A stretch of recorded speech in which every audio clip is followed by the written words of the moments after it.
All right. Good day. Good evening, ladies and gentlemen. Welcome back to another Live the Fuel show. So this evening, I'm bringing on, yes, a new guest co-host because it's what I do. But this gentleman comes from a good friend of mine because I listen to his show religiously. And not just because he pays me to run his social media marketing, but because I really enjoy his show. So quick shout out to Vinny Tortorich of Fitness Confidential. Great book, great podcast.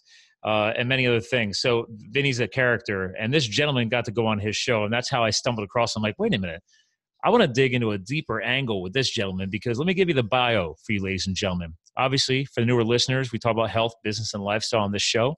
This gentleman I know will be able to balance all three, but I have a feeling he may lean more towards that healthy lifestyle component, those two domains. So let me give you the skinny on him. Grew up in a building on the south side of Chicago. Shout out to the Chi-Town. And he pleaded temporary insanity, then joined the Marine Corps. So I did not go military, but I decided to do the whole wildland firefighting with the federal government for the people who have been longtime listeners. And, well, government's interesting. We'll just leave it at that. And then he trained as a lawyer and earned a doctorate in business.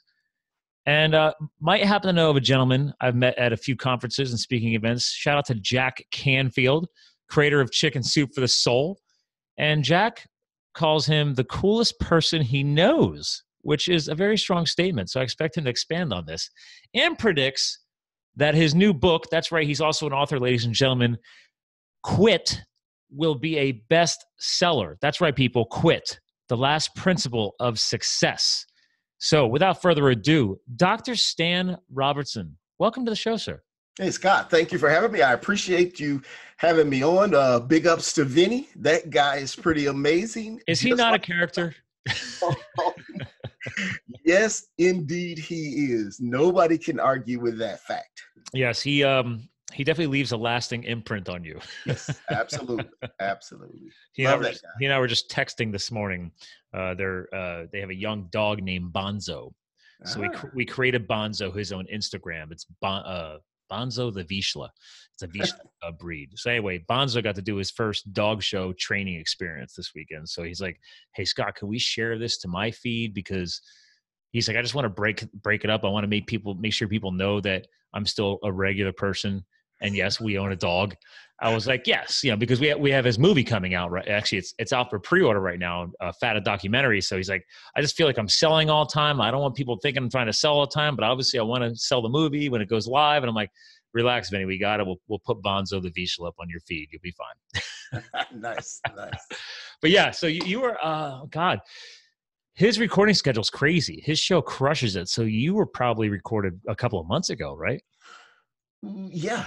Probably about 2 months ago. Yeah, I was gonna say because usually he tries to get people up new, but like me, I try and keep content new like 2-3 weeks. I want to get you up, but he's doing 5 shows a week nowadays. I'm like, I'll stick with my 2. I'm fine with that. So how did you get connected with Vinny? Because I don't remember hearing that on the show. We didn't actually talk about that, but I was looking for some of the top podcasters like yourself, and I came across Vinny. I just kind of reached out to him. He liked what I was saying.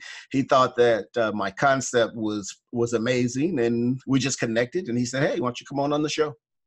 That's definitely sounds like a Vinny. Yeah. It's funny because he's very particular about who he brings on the show. Yeah. And did he have you on a Friday release? Hold on a second. You know what? We do video on this show. Let me do some screen sharing to prove to people that I'm not kidding. So right here's the book, Q.U.I.T. And again, ladies and gentlemen, it's on Dr. Stan's site. But check this out. Right there's VinnyTortorich.com, and I already have your episode up. So you were launched on, oh, wow, this was that recent. It was beginning of the month. We're recording this in June. So it was a Friday.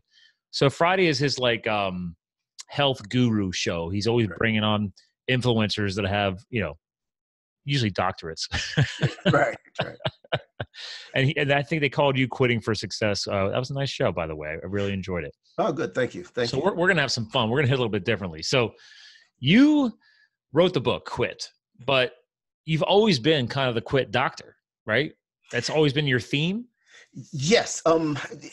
I found out early in life that this idea that winners never quit is a myth. And, we hear this all the time. In fact, it's been drilled into our psyche that winners never quit and quitters never win. Well, I figured out very early that is a fallacy. It's a myth, and it's exactly wrong, because successful people quit all the time. Okay. As a matter of fact, my premise is that you cannot be successful without mastering the art of quitting. So you've got to be able to quit. You need to know how to quit. You need to quit fast, and you need to quit often if you're going to be successful. Now that I remember you saying almost word for word on Vinny's show. I loved the excitement when you said it, the momentum in the statement, because I was like, I get it. I'm like, because many of us as entrepreneurs, I could speak to this, and you can definitely analyze me. There's fear. And I've been a wildland firefighter. I skydive. I race mountain bikes. I'm a CrossFitter. Like, I do a lot of crazy adrenaline junkie stuff, but it doesn't change the fact that I still have fear. I'm still human. The only thing that has maybe changed compared to 10 years ago is that I've pushed myself more, or a common step that I like to put in, or maybe you'll appreciate this, is I've put in more reps, right? So on the health and fitness team, like, okay, I've put in more repetitions. So it kind of stems off of what you just said, right? We need to quit or fail or make mistakes more, and that will accelerate the learning process. Is that where we're going with this? Yeah, absolutely. And I think what we've done as a society is we've confused a couple of things.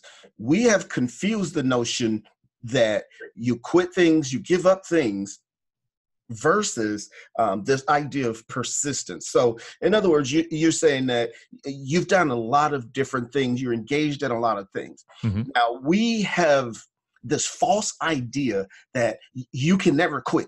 You can never quit skydiving. You can never quit canoeing. You can never quit whatever it is that you're doing. Well, that doesn't make any sense, because if you never quit the first thing that you did, you would have never gotten to the second thing, and then the next thing after that, and the next thing after that. True. So this idea that you should never quit or you should always be persistent doesn't really make sense if you really think about it.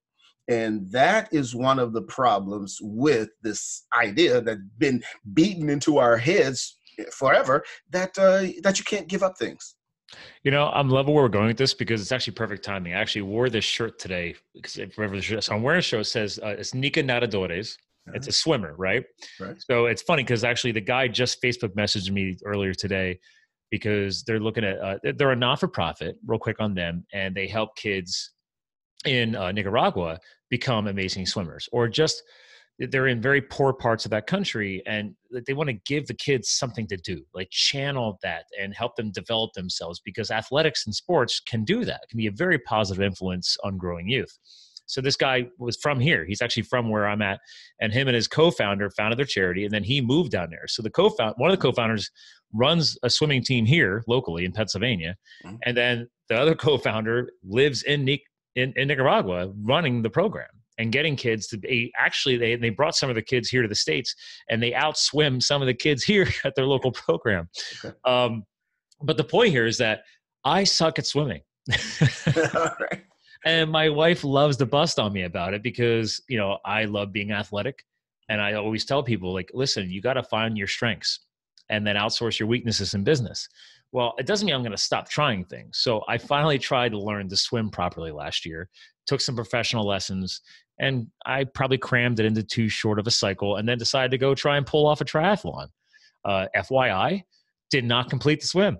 I was taking too long. I have water panic. Like, I need to put in a lot more reps to break through a psychological barrier going on there, because I never properly learned comfort around water. Right. Like, I'll dive in the water. I'll go wakeboarding. I got a life vest on and I float. I'm fine. But to your point on quit, right? I want to hear your analysis on this. I was like, okay, I got done with that, and I started focusing on the other sports that I love. And I haven't gone back to take a lesson. And she's like, you have to figure out eventually how to swim. And I'm like, I will, but it's not a top priority. So she's like, well, why would you quit? And I was like, well, I'm not quitting. I'm repurposing my time to something more valuable to me. I will go back and start taking lessons again. It's just not a top priority for me. So what am I doing, Doc? Am I quitting? Am I repurposing my time to something more valuable to me? As I stated, how would you with your experience on quitting, Mhm. analyze that. That is an excellent question. That's an excellent example. So I think both of those things apply. For me, you're quitting. For you or your wife, you're kind of repurposing, repositioning yourself. Either way is fine. Mm-hmm. Now, here's the deal for me. For me, it is okay to quit. The reason why you or your wife want to use a different term, you want to use other language. You Oh, no, don't. she said I quit. Okay, so quitting is good. This is the point. Quitting is a good thing. Quitting frees you. See, we're locked into this cycle. Why should you continue swimming if you have if your priorities have changed? Mm-hmm. You said that, okay, this is not a priority. This is not at the top of my list. I'm pushing it down on the list. So maybe you push it down. Maybe you decide, hey, it was cool. It was something I wanted to try, and I gave it a shot. And Yeah. I'm not particularly good at it. I'm better at something else. Why shouldn't you use your efforts at something? This is one of the things that happen with our children a lot. Parents will often tell their kids, if their kids get involved in an activity, a dance class, soccer, ballet, baseball, basketball, whatever it is. Or all of the above, like some parents. Right. And the parents will tell the child, you cannot quit. You have to keep doing this because somehow we think this builds character. Well, it doesn't really make sense, because the kid, if the kid continues doing something that they don't want to be doing, what we're going to do as parents is a couple of things going to happen. Number one, we are now forcing the kid to do something that they don't want to be doing. Instead, they could be exploring their talents. They can be exploring their creativity. So in other words, we stifled their creativity by forcing them to do something that they no longer have interest in, when they could be doing something else where they might excel at. Oh, hey, hold on, Doc. I mean, I thought, I'm not a parent. I'm not. Okay. We're just the cool aunts and uncles. But on that point, I just want to pause on that but don't parents justify that by saying, well, no, I'm opening up their creativity. I'm making them try this stuff so they can see if they like it or they don't. But I'm kind of going down this path with you right now, Stan. And I was like, wait a minute. I kind of agree with Doc here, because I'm like, well, what if you trigger a negative psychological response and that kid now hates that? Where if you would just let him find him or he or she find that on their own, maybe they weren't ready for, I don't know, skiing, for example. I spent 11 years coaching ski racing, right? So maybe that kid just wasn't ready to go to that level yet. Maybe they wanted to stay in the fun part of the team and not become a traveling racer. But that parent pushes them into the travel team and they're hating it. They're struggling. They're not as good as the other kids. They're ready to quit. But now, to your point, quitting's okay, but maybe that kid, if he could have just been allowed to develop on his own and do what he wants to do, never would have quit. I'm really torn on this right now.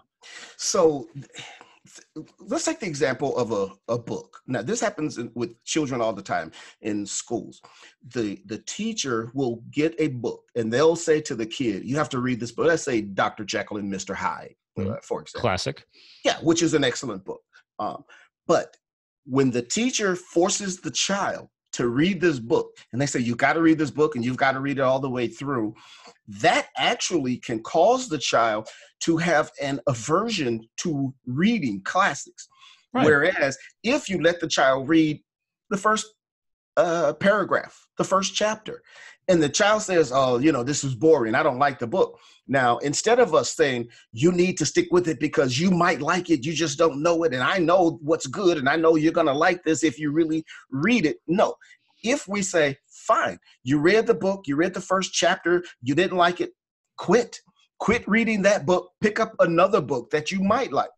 That's going to help the kid develop a love of reading. The other way, by forcing the kid to do this, it's going to cause the kid to hate reading. It's going to cause the kid to think of reading as a chore. So to your example, if they're talking about skiing, why should you force the kid to continue skiing or to push themselves in skiing? If they stop skiing, and at that moment when they decide, oh, you know what? I think I'm good. I'm done with this. I don't want to do this anymore. More than likely, they will return to that as a fun activity, and they will get some enjoyment out of that activity. Hmm. But if you push them to do it and you force them to continue doing it because of some, erroneous notion that we're somehow, building character in them or something else, that can cause them to never want to do it again. And that is not a good thing. That's bad.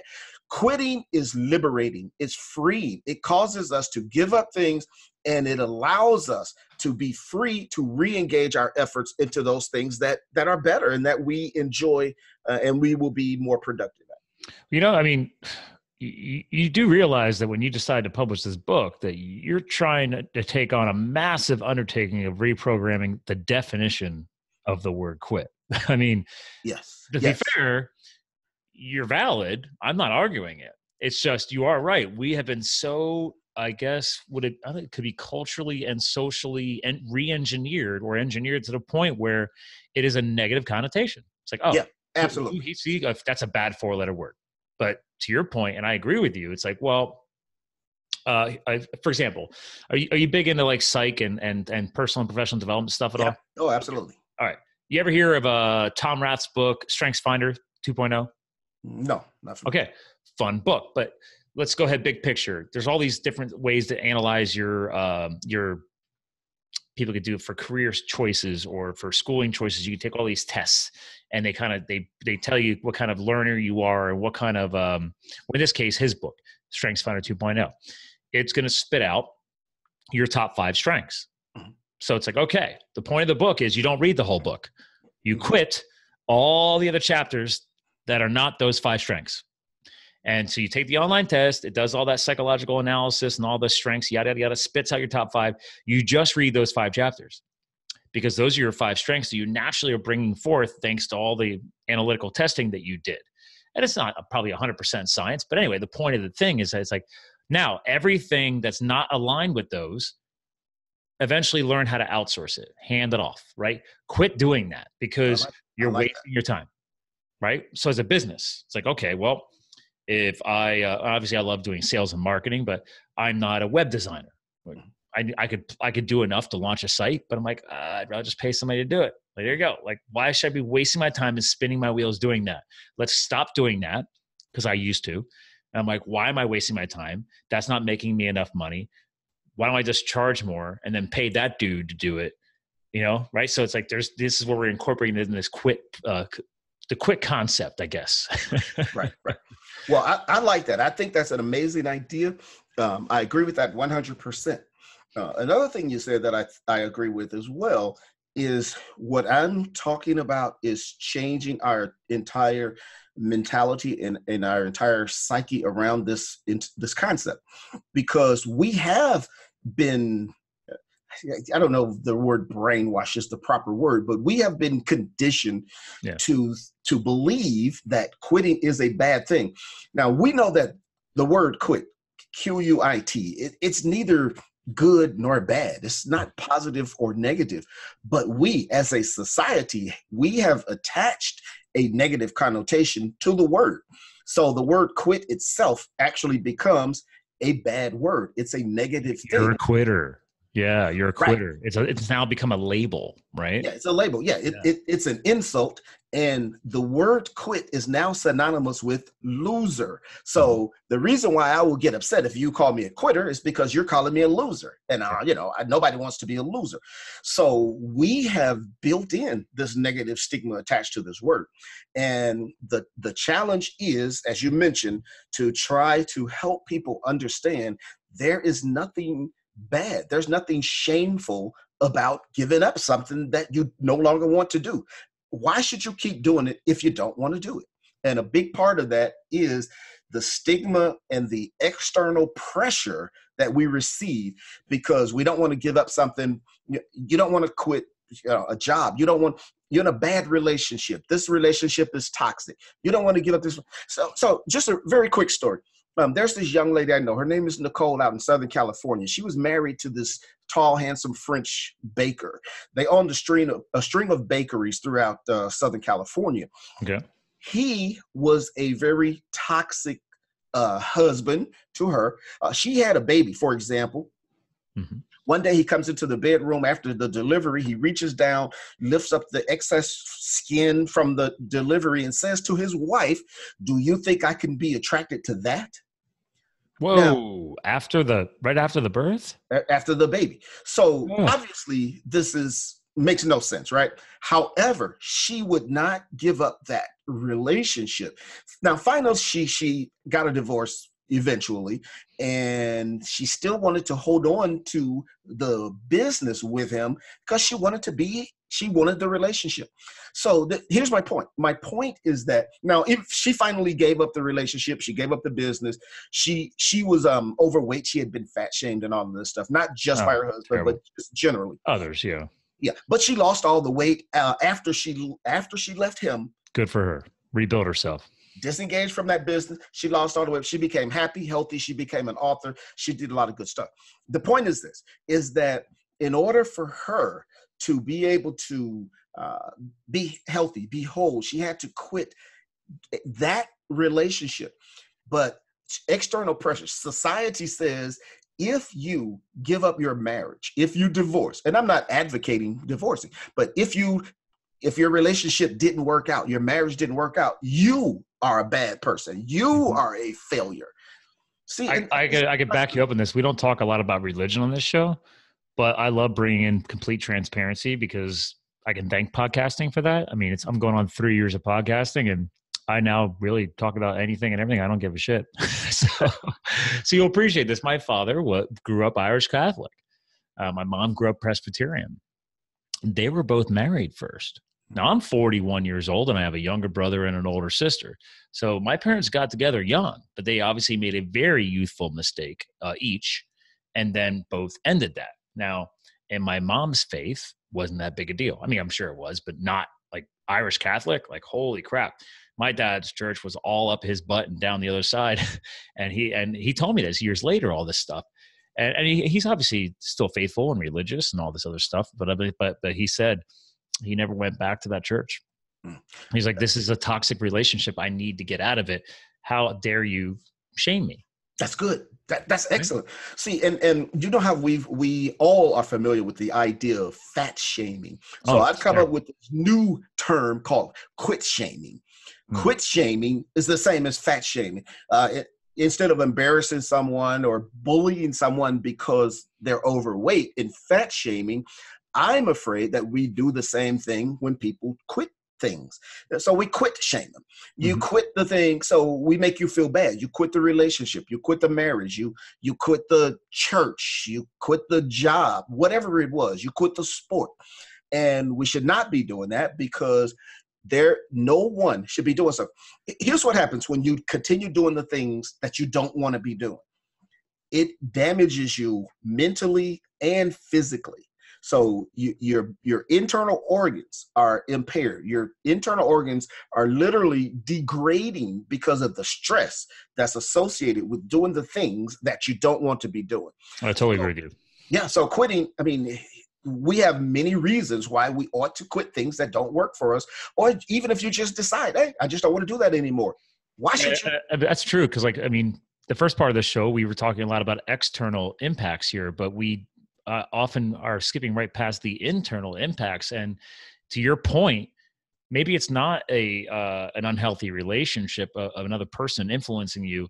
Maybe it's to your point, maybe it's your job, right? So maybe you're in just this god awful job. It's, it makes me think of the classic movie, The Office.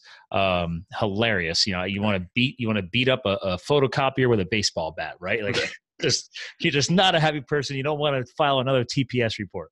But that toxicity, to your point, yes, I completely agree with you, down to the cellular level of health is going to mess you up. You're going to have sleeping issues. You're going to have possibly GI distress. You're going to have acid reflux.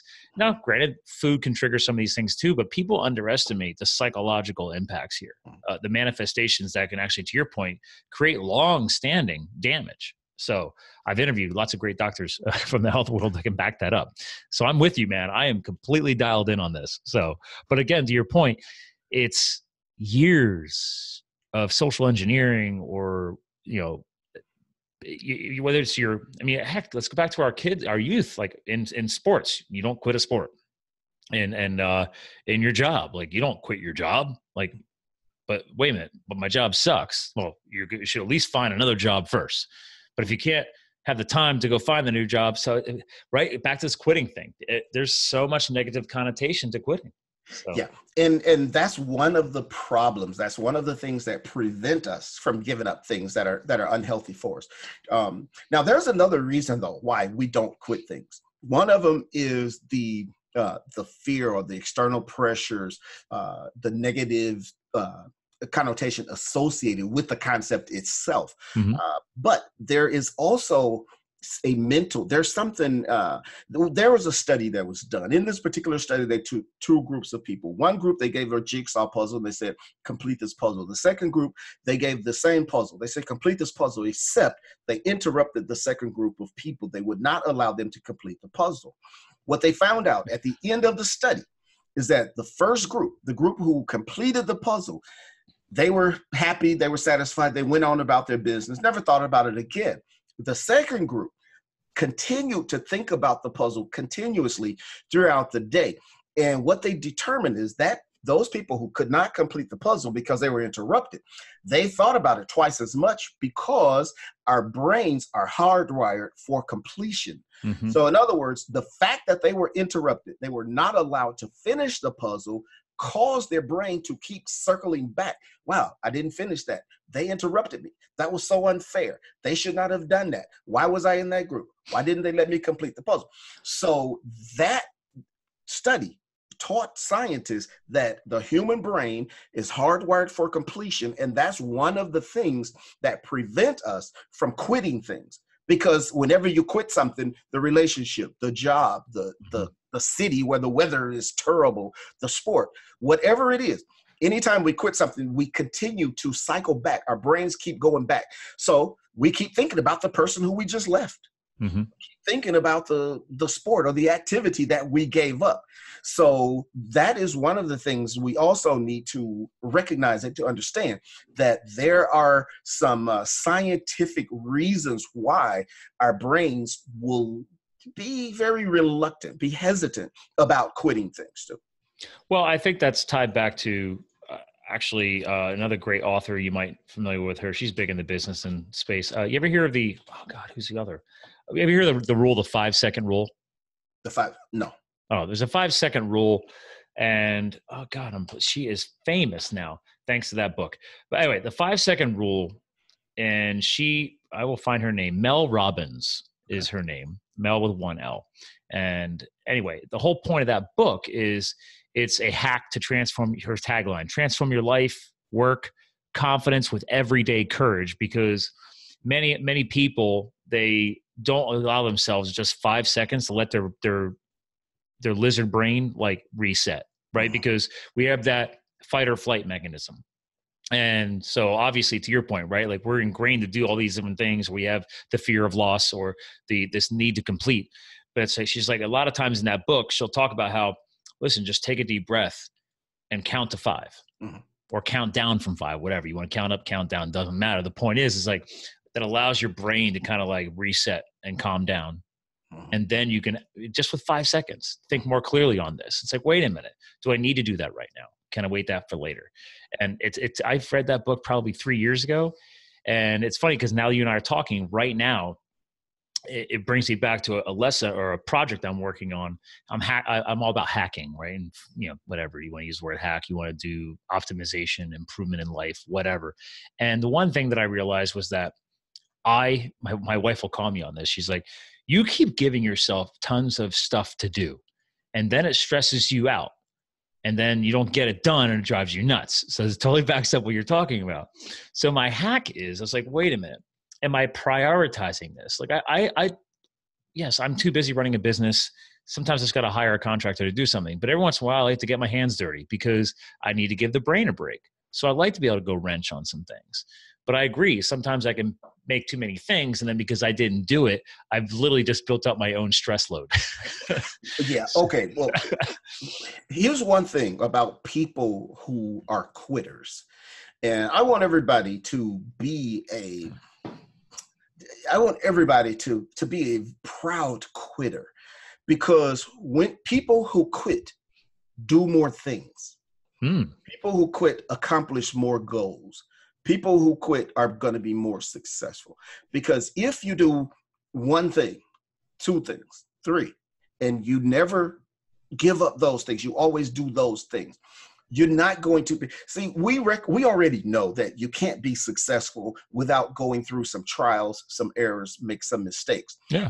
And of course, most people think mistakes are bad, but again, that's wrong. Mistakes are part of your growth process. It's part of building your competence in your field, in your profession.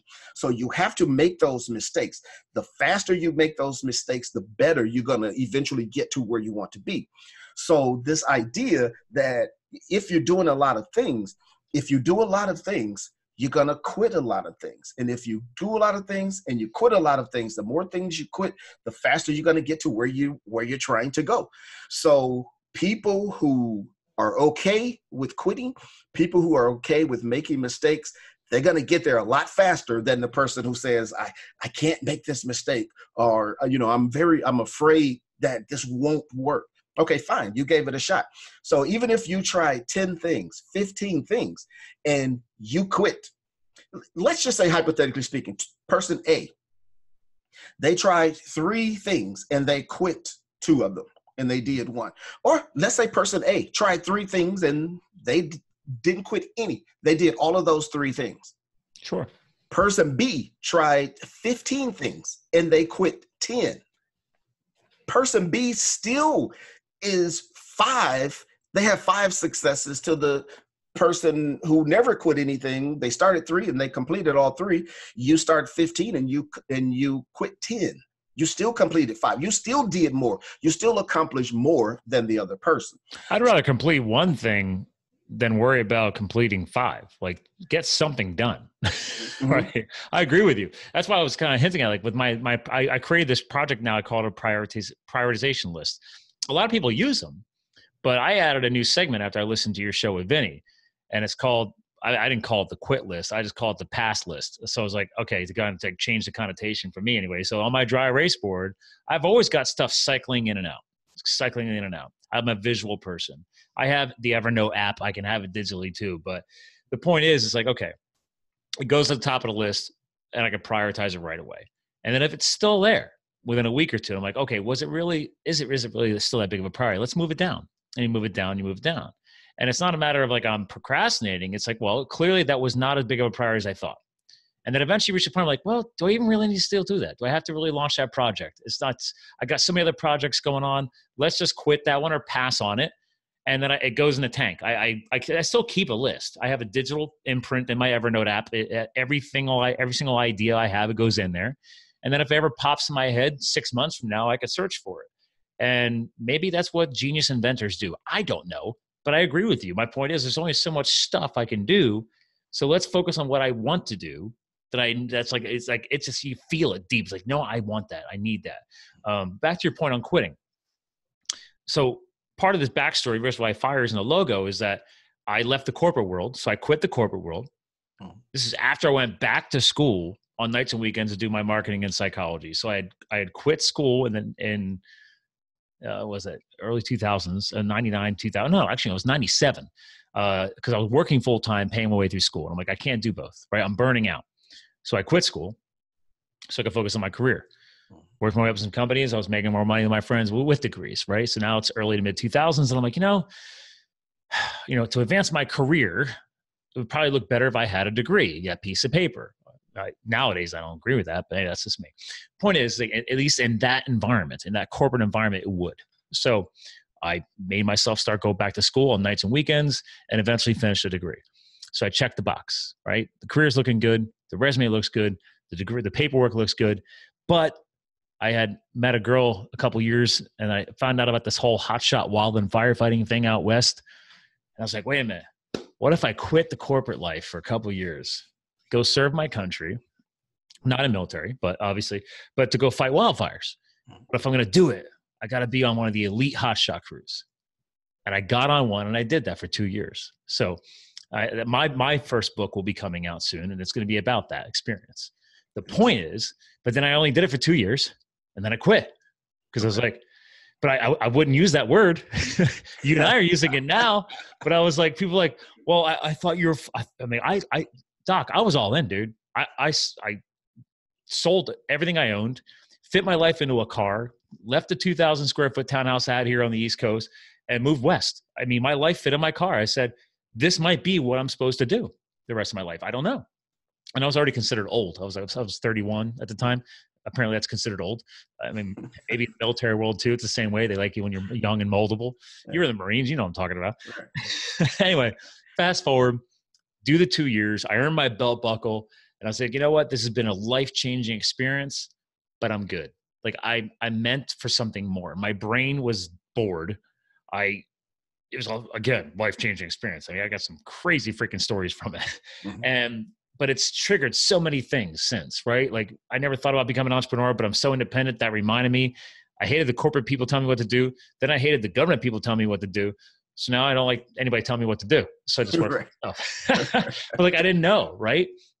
All these things happen because of me, okay, quit school, go back later. Quit the corporate life, go become firefighting, come back, didn't do the corporate thing, but then get it back in, So all these things happen because I had to quit to free up the time to go do these things. So I just didn't use the word quit. Yeah, because we don't like the word quit. No, I agree with you. We're all afraid to use the word quit. Right. See, and I'm okay with the word quit. And even if you went to fight fires for 2 years, that doesn't mean that you have to fight fires the rest of your life. No. You did it for those 2 years. That experience, you're familiar with Zig Ziglar. Oh, yeah. Zig. So Zig Ziglar talked about this before, and he talked about how we learn, how we grow, and how we move forward. And he said that the way knowledge works is you take what you knew in the past, and then you take some new information. You put those two things together. You put the new information with the old experiences, and that's what leads to new knowledge. And then, of course, you continue that cycle forever. Mm-hmm. So you going to fight fires for 2 years, it's not like, it's okay to quit fighting fires, because what you're going to do is take that experience, that 2-year experience, and then let's just say hypothetically, now you're going to take that 2 years experience, and then today you're going to learn something new, how to write a book. You're going to take that experience, you're going to couple that with your current knowledge, how to write a book, and then that's going to lead to something totally new in your life, which is what you're doing now. So we should be perfectly fine with quitting things, because the thing that you gave up, becomes an experience. And then you're going to take that experience with whatever you're doing next, and you're going to put those things together, and that's going to lead you somewhere else. And then 2 years from now, you're going to stop doing something that you were doing. You're going to take that experience. You're going to learn something new. You're going to put those two things together, and that's going to take you somewhere else. And this actually becomes a ladder. It becomes a stepping stone to move you where you want to be. So you're blowing my brain. You're blowing my brain right now, because I was like, I have a chapter in my book about embracing change. Absolutely. But so obviously, I didn't use the word quit because, again, we're all afraid of using it. It's a negative connotation. But basically, it's a chapter that incorporates obviously not just the quitting factor, but also there is the next step of quitting that we're missing, that you're hinting on right now. It's like, yes, obviously you want to change the connotation around quit. Got it. But what are you going to do now with that freed up time? What does this allow you to do? And that's another big part of my book too, is like the component of freedom. And that's what I think so many people are not reaching, that echelon or that essence or that energy or that flow of freedom, because they are too bound up. Is this something that's in your book as well, in some frame of mind? I don't know how would you even word that. Yeah. So here's what I did. I read every book that I could find on the subject of quitting. Okay. And I studied every theory that I could get my hands on. And what I did is I developed a very simple 4-step process on how to be a successful quitter.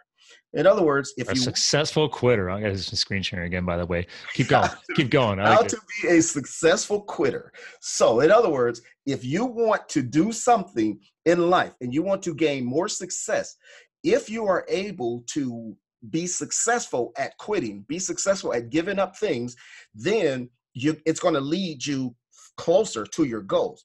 So, what I done after I did all my research, I came up with 4 steps. One of the steps is exactly what you just mentioned, and that is, what do you do after you quit? What do you do after you give up something? True. Because you don't just quit and go home, right? You didn't just quit being a firefighter and say, okay, I'm done with life. No, you quit doing that, and then something else comes after that. So my 4-step process takes you through what are the 4 things you need to do if you're going to be successful at giving up things that's no longer working for you, or you've changed your priorities. You're going to give up that. What are you going to do next? How do you get from point A to point B? So yeah, there is a process that you go through. There are some steps that you should engage in. Now, do you find that these 4 steps, is it all psychological triggered, or is it just also this methodology that you just have seen always seems to work, whether you're athletic or business or otherwise? Like, what is the whole, like, how did you come up with them? Well, the way I came up with the steps, like I said, is I've done this research, and through doing the research, I noticed these patterns. In other words, every book, every research paper, every study, every theory, they were talking about these same types of things. So what I was able to do is kind of group these things into 4 categories. Okay. And then that became my 4 steps. So basically, you just saw a common ground happening, and every author or every person who wrote that paper or whatever just happened to word it differently or reference it differently, and you just saw, wait a minute, there's a common theme here. You know what? Absolutely. And if I look at all this stuff, there's 4 common components. That's 4 components every single time. Now, every one of them may not talk about, I mean, one book or one paper may talk about one thing. Yeah. But ultimately, there are 4 things that have to happen if you're going to be successful. Now, do you have the each 4 things? They have their own chapters? I mean, do you break them all out? Yes. Okay. They do have 4 chapters. I'll give them to you just very briefly. Yeah. I use the word quit as a mnemonic, Q.U.I.T. So the first step, which is the Q, stands for quit quickly. Quit quickly. In other words, you have to recognize very fast if something is not working. And the moment you recognize this is no longer viable, you need to give that up as fast as possible so that you can reposition yourself. And many businesses don't do that, and they end up going out of business because they don't make the adjustment quickly enough. They don't embrace change fast enough. Yes, that's right. They don't embrace that change. You got to embrace that thing. You've got to recognize this is not working. I've got to give this up. I've got to come up with something new. A blockbuster video. They should have been streaming. They were out way before anybody else, right? They totally, yeah. You just nailed a huge one on the head right there. Right, but they couldn't do it. They could not do it. So step 1 is to quit quickly. Recognize when it's not working and give it up as fast as you possibly can so that you reposition yourself. Step 2 is the U. U is to understand the negative emotions. And that's kind of what we've been talking about. Yep. These external problems and the internal problems that prevent us. We've got to learn how to navigate around those. And there's things that you can do to help you with that. Can I add a fire term to that? Absolutely. So we always walked around and we shortened it. We said, you got to keep your SA up. Okay. So SA stood for situational awareness. Okay.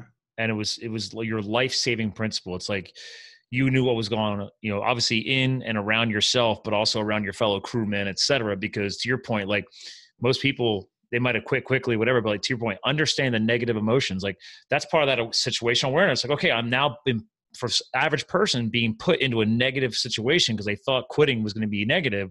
But okay, are you aware of these emotions that are going to come forth? So I love that. That's that awareness. That's nice. And once you understand that, now you can navigate that. So that's the second step. So that's Q. That's U. I is to initiate new goals. Love it. So in other words, again, you've got to figure out after you give up A, you need to figure out what is B. And again, there's things that you can do to help you along that path. But you have to initiate those new goals. And the T is to transform your behavior. And transform your behavior just means that if you stop doing something, you can't, if you're going to give up something, you can't keep doing the same thing you were doing before. Obviously, insanity. But yeah. If you're going to, if you're a swimmer, and then you give up swimming because now you want to be a firefighter, you can't keep doing the same. You can't train the same, right? You can't do the same thing as a swimmer and think you're going to be successful as a firefighter. I totally agree. So the T is to transform your behavior. So those are the 4 steps, just kind of very, very briefly. I love it. I'm also a big fan of acronyms because I came from the business world, but also the fire world was full of acronyms too. So Q.U.I.T, man, quickly, understand the negative emotions, initiate new goals, transform your behavior. And then all that is broken out in much more detail in the book. Right. Yeah, absolutely. And there's things around each of those particular steps that you know what? I love this. And by the way, we are going a little bit hair long. You're good right now? Yes, I'm okay. Fine. Just because we have a little delayed start. But anyway, ladies and gentlemen, I got to give a shout out to our brand ambassador and a huge fan of this show, Brian Strausser, the Strausser Project. So you'll love this, Doc. He just did exactly what you're teaching. He's a proud father. He's been through a lot. We've had multiple episodes with him on the show. And back in January, I accidentally collapsed a lung. So I was in the hospital for 8 days and I had to, heal up, learn from that. But then I set a new goal, which was, you know what? I'm going to back off on my CrossFit training. And I used to love, I've always been a lover of cycling, but I was like, I need a new goal to heal the lung and make myself train harder. So I was like, I'm going to set a goal and go do some races or some, cycling races. I haven't raced in a while. And Brian was also making a comeback and he's like, I'm going to go do the Wilderness 101. And I'm like, what is that? He's like, it's 101 miles of mountain biking in a single day in the wilderness, northern wilderness of Pennsylvania. And I'm like, cool, I'll come out and I'll support you. Like, cause we're friends. So it's like, okay, I'm going to come out and support you. But then I'm sitting in the hospital bed and I'm supporting him doing social media posts and stuff like that. I'm like, wait a minute, what if I go do that? Well, anyway, so I'm doing it next month in July, but now Brian's not. So he's the guy who inspired me to do it. And he's not, because he went to go do a training race, probably last month. And he wasn't able to complete that race. He's got some knee injuries and, he's getting older, but he's also a dad now and he's started his own side hustle business. He's got so much stuff going on. So your point, he's burning the candle at both ends. And this was not easy for him. And I'm giving him a shout out because I'm proud of him. Because even he sat down with his wife and his wife even said, she's like, you keep doing this stuff and you're just beating the heck out of yourself and it's stressing you out. So he came out on social media and everywhere else. He's like, you know what, guys? He's like, I'm throwing in the towel, so to speak. I'm quitting. I'm not going to do the Wilderness 101. He's like, the body's responding. I keep trying to ignore it. And he's just like, I can't ignore it anymore. He's like, I'm not enjoying it. It's getting painful. I need to, transform my behaviors. I need to initiate some new goals. And that's what he's doing right now. He's still going to come out and join me for the race, but he's not going to ride in it. But he's basically be my side coach or whatever. So I'm excited for him. I'm like, dude, that's cool. I love to have you in my corner. He's actually done the race before. I haven't. So I was like, you get to have a new role and I get to have you back me up. So, but it took him, oh God, he's been training for this for months. So this was not an easy decision for him. Well, and this is a very good point that you're making. And I applaud him for that, because one of the things that causes us to have to quit things or have to give up things is our life cycles. We hit stages in life.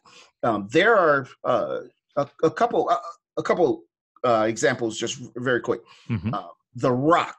The Rock used to be a superstar wrestler, and when he quit being a wrestler and became an action hero. Mm-hmm. And of course, we know Arnold Schwarzenegger quit being an action hero and became a governor. The governor, right? Right. But these guys, at some point, your body, just the stages of life. Well, The Rock couldn't wrestle forever because of the physicality of the sport, Sure. what it does to your body. So he said, and he wasn't ashamed of the fact that he stopped wrestling. He said, hey, I'm going to reposition myself. I'm going to find a new goal for myself. And he decided to be an actor. The key is he decided after he was going to be an actor that he wanted to be the top. He wanted to learn as much about the business. He wanted to immerse himself in that new pursuit as much as he possibly could. So he gave up the wrestling career and he became an actor, and he was obviously very successful at it. And again, Schwarzenegger did the same thing. He gave up. In fact, he used to be a bodybuilder. Well, you can't bodybuild forever. And then he quit being a bodybuilder and became an action hero. Can't do that forever. He quit doing that, became a governor. Yeah. Can't do that forever. So I don't know what he's doing now.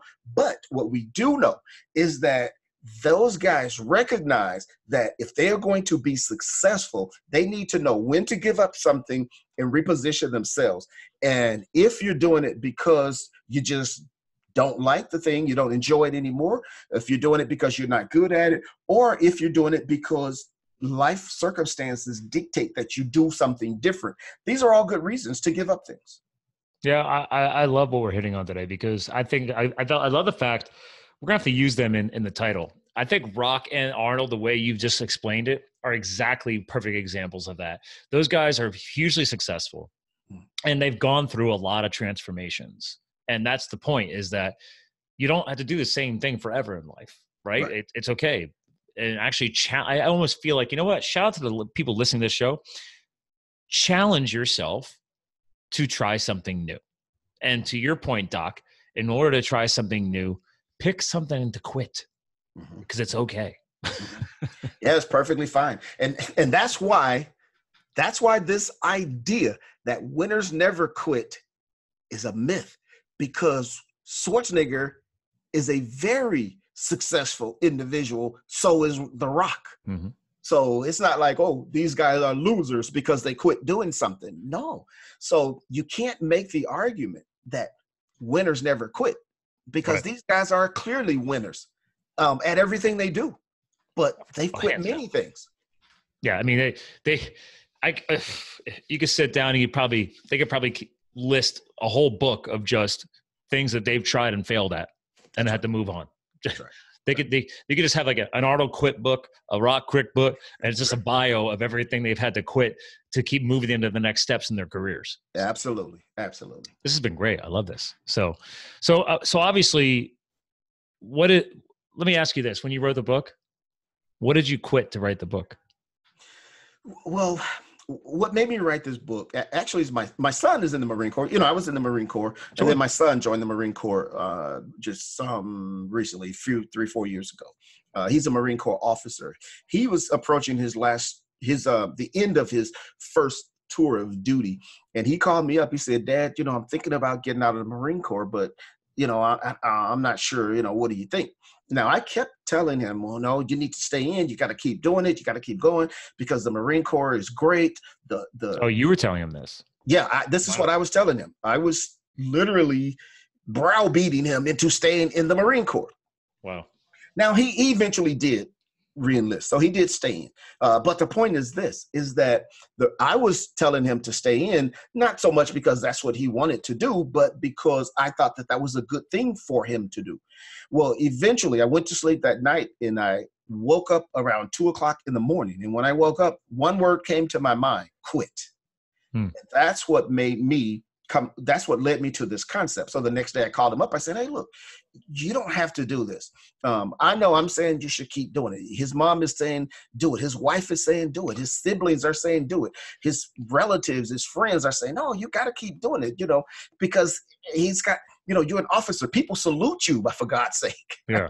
Yeah. So once I recognized that, I said, no. You don't have to keep doing it. You can quit doing anything that's not working for you. So that's what happened with him. And there's, of course, things that I quit myself. There's some things that I've quit that have been good. There's some things that I have quit that have been not so good. Yeah. But I'm a proud quitter. I quit many things. In fact, my wife has a problem. I quit so much, my wife has a problem. Well, so I was I mean, that's kind of what I was hinting at. Like, in order to write a book, because now that I've written my book and I'm in editing phase now, it was a major undertaking. It was actually harder than I thought.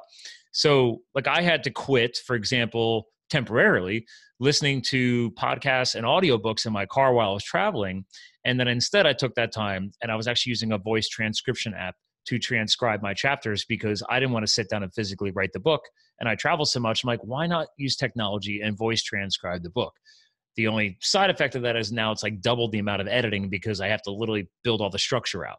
Fine, I'm dealing with it. Suck it up. That was my decision. So I was like, was there stuff that you had to quit, or is there an example of something you had to quit to write the book? Quit, because there's only so much time everybody has in a day. Right. Well, I had to quit sleeping so much. In other words, in order for me to write the book, I literally had to stay up till 3 o'clock in the morning, 3:30 in the morning, and then get up at 6 o'clock, 7 o'clock, and get to work. So Wow. I had to give up some sleep. I had to give up some free time, and that was okay. I had to quit hanging out with my friends. But that was temporary, right? It was a temporary quit, so to speak. Well, it actually turned out to be a good thing because now I don't hang out as much just generally. So in terms of socializing, because I have this crew, and me and my crew, we do things, we hang out, we kick it. So now I don't kick it as much with the crew, and I'm able to accomplish a lot more things. And in fact, I'm down to almost spending no time with the crew. And, my free time now I spend with my wife, my kids, my family, doing things like that. So the things that I gave up were actually very good for me in the long run. I think it's funny because I used to actually, it's popping in my head right now. What you just said is I used to call it a sacrificial value. Like, what am I sacrificing? What is the value I'm assigning to all these things I'm doing? Because everybody has the same 24 hours in a day. So when people say, oh, I don't have time for that, I'm like, well, neither did I. I had to look at my day and what my time was worth and what was the sacrificial value. Like, what can I get rid of? What can I sacrifice? Or in this case, we can call it the quit value. It's like, okay, well, in order to go do that, I got to quit this. So, or something. So pick something that has the right value aligned with that goal, and then free up the time. It's like, so people say they don't have time to go to the gym, or they don't have the time to make their own breakfast. Instead they're eating crappy cereal instead of eating eggs and bacon, or whatever your sacrifice is. Like, figure out that sacrificial value or the quit value, because we all have the same 24 hours. In your case, you're willing to sacrifice some sleep. I don't recommend that in the long haul, ladies and gentlemen, because just like your nutrition and exercise, sleep is very important. I'm sure the doc can back me up, but you obviously changed your crew alignment as one of the long-term takeaways, but I'm sure you probably restored some of your healthy sleep. Oh yeah, absolutely. Yeah. Well, yeah, I had to. I mean, you're right. You can only do that for a short period of time, just to get the, you crunch. So you crunch, you get the project done, and then I like that crunch. I use crush, but I like crunch and crush. Yeah. Okay. Right. And then you can kind of get back to your normal activities. But yeah, you can't do that for the long term, because those same problems, the mental and the physical health challenges that you get from the stress of not quitting, you're going to get the same problems if you don't get your proper rest. So you're still gonna lose. So it wouldn't make sense to try to do that over the long term. Nice. But again, just for the short term, to hit it, get that goal done, get what do what it is that you're trying to do, can sometimes work for you. I love it. Well, listen, we've had a great episode today. I mean, we're gonna blast the heck out of this because more people need to understand and learn and join the party on how to reprogram this understanding around the word quit. And you do have one hell of a mission, sir. I mean, when you set a goal, you just go all out there, right? You're not even swinging for the fences. You're swinging for the parking lot. Yeah, I am. And I recognize that this is a very high hurdle. I understand that. But you know what? That's isn't that what goals are supposed to be? Because here's the thing, like people tell you, I tell people all the time, like you don't set a 90% goal. You set 100% goal or 110% goal. That way, even if you miss it, you still come in at the 90. If you set a 90 and you hit a 70, now you're only at 70. So shoot for the 110 and you might actually hit 100. I don't know. I'm just throwing that out there, playing with numbers, but I agree with you. Go for the big stuff. Yeah, that's a good point. One last thing I want to say on that note before you go. I teach college, and this one semester, I was asking the students. This is the first day of class, so I'm asking everybody. I said, "Okay, who wants to get an A in this class?" So I was just being clever, right? Because then I was going to say, "Well, everybody has an A right now, and your job is just to keep it, and in order to keep it." Oh, we've heard that before. Exactly. You heard this spiel a million times, right? So this is what I was doing. So I asked the question, who all wants to get an A in the class? Everybody raised their hand. Hands go up all over the place, except this one guy. So I'm like, okay, he probably didn't hear me. So I asked the question again. Who wants to get an A in this class? Hands go up all around the room, except this one guy. So at this point, I'm curious. And I say to the guy, well, you don't want to get an A in the class? And he says, no. I said, well, why not? What grade do you want to get? And he says, I want to get a C. I said, well, what I don't understand, right? Like my brain is now confused. And he says, well, because I don't want to work that hard. I don't want to, he said, I can write, I don't know, 10 pages and get an A, but I can write, I don't know, 10 sentences, 10 paragraphs and get a C. So as long as I can get a C and I can work less, I'm good with that. Now, to the point that you were making a minute ago, the problem, obviously, now he did get a C, which I think is Henry Ford, who said, whether you think you can, or if you think you can't, but either way, you're right. Right, yep. That is the true concept as well. So he wanted a C, he shot for a C, and he got a C. But obviously the problem with that, as you mentioned, is that if you shoot for a C and then you fall short, now you're at a D or an F. Whereas if you shoot for an A and you fall short, you still may have that B. So it's probably not a good idea to be aiming low. That's the point. Well said. I completely agree with you.